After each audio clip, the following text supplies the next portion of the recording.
Laten we het eerst even hebben over de bisschop. Die aartsbisschop wordt bisschop Eijk. Johanna Maria Gertruda Schreier-Piri. Veel katholieken kunnen ze niet maken, toch dan? Nou, dat is toch zijn mooie voornaam. Ja. Nou, ik kan wel zeggen, toen wij dat vanmorgen hoorden... ja, in ieder geval toen we het hoorden in de fractie... heb ik gezegd tegen mijn collega's, onder andere Jos Hessels... we gaan wel even een mooie felicitatiekaartje sturen. Want heb je ook gedaan? Dat gaan we zeker doen. Dat doen wij ook, hoor. Ja. Nee, gewoon... Wij ook. Als homo's gaan we ook een enorme kaart sturen... deze nieuwe aartsbisschop Eikel. En de liefde van homo's is wederzijdse zelfbevrediging. Nou, dat wens ik ieder hetero-stel toe. Annie Schreier, u bent varkensboer? Boerin. Boerin?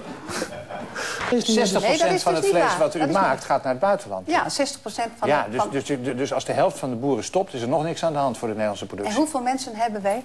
Op de eerste plaats, als het gaat om de duurzaamheid van natuur en milieu en water... Ja. Lopen wij goed binnen de regels, hebben wij alles goed op rij. Maar op de tweede plaats is het ook zo dat we ook een kleine 600.000, 700.000 mensen werkgelegenheid bieden. Daar moeten we met z'n allen ook even over nadenken. Ja. En op de derde plaats is het zo... Dat zegt de auto-industrie ook. Nee. En op de derde plaats ben je dan afhankelijk van voedsel... En we mogen toch ook eens een keertje, en dat mis ik af en toe echt in de hele discussie... het gaat alleen maar steeds, ook Marianne Thieme dan deze film... er wordt alleen maar de koe in het gat gekeken. Ja, heb het nou eens even over de mooie koe van de buitenkant. De mooie koe in de wei. Dan is de constatering toch dat als wij minder vlees eten... dat het een belangrijke bijdrage is aan de oplossing van het milieuprobleem. En daar gaat u nou wel gemakkelijk aan voorbij.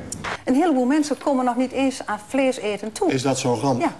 Nou, is dat zo'n ramp? Als u dat... Nou kijkt u ook diep in de ogen. Er zijn een heleboel mensen die alleen maar water met een beetje misschien groente erbij mogen. Die kunnen nog niet eens vlees kopen. Nee. En als die mensen moeten goed eten. Daar kan geen misverstand over bestaan. Maar je hebt niet per se vlees nodig om gezond te kunnen leven. Oh, daar ben ik niet met u eens. Nou, het grootste zoogdier ter wereld is een olifant. Ja. En die drinkt geen melk en die eet geen vlees. Nee. En die gaat ook niet naar school. En een heleboel... Wat is het gevoel dat je deelt?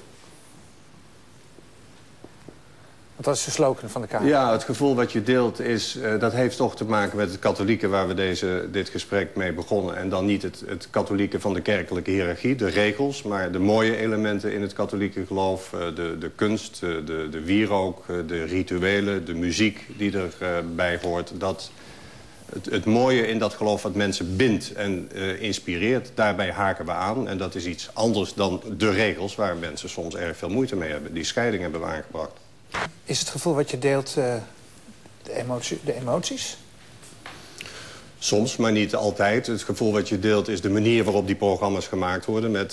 met belangstelling voor de mensen. Dus niet de mensen als materiaal gebruiken om televisieprogramma's te maken en ze exploiteren. En een kenmerk in de programma's van de KRO is dat ze de verhalen van mensen vertellen... en daar andere mensen weer mee inspireren. Via die verhalen vertellen we ook een stukje levensgeschiedenis. Dat zit in Memories, dat zit in de Reunie, dat zit in Spoorloos. Dat zijn kenmerkende elementen KRO-programmering. Paul de Leeuw? Heb jij het gezien? Ik ken alle programma's. Ja? Ja. In jouw show heb je een keer een persiflage gemaakt... dat heet de Boer zoekt hoer. Ja, doe maar niet net alsof je dat niet weet. Of je nog ver in je geheugen moet zoeken. Wat was dat ook weer? Agenda. We willen de bisschop 1 keer zien en was gelijk tevreden. Nee, kun je zingen? Als ik goed bestemd ben, wel. Ben je goed bestemd als je het 5 concerten achter elkaar moet doen? Nou, dat was wonderlijk wel. Dat is wel goed gelukt. Ja. Er zat geen poliep in de weg, laat ik het zo zeggen. Ja, nou, wat het mooie is van dit...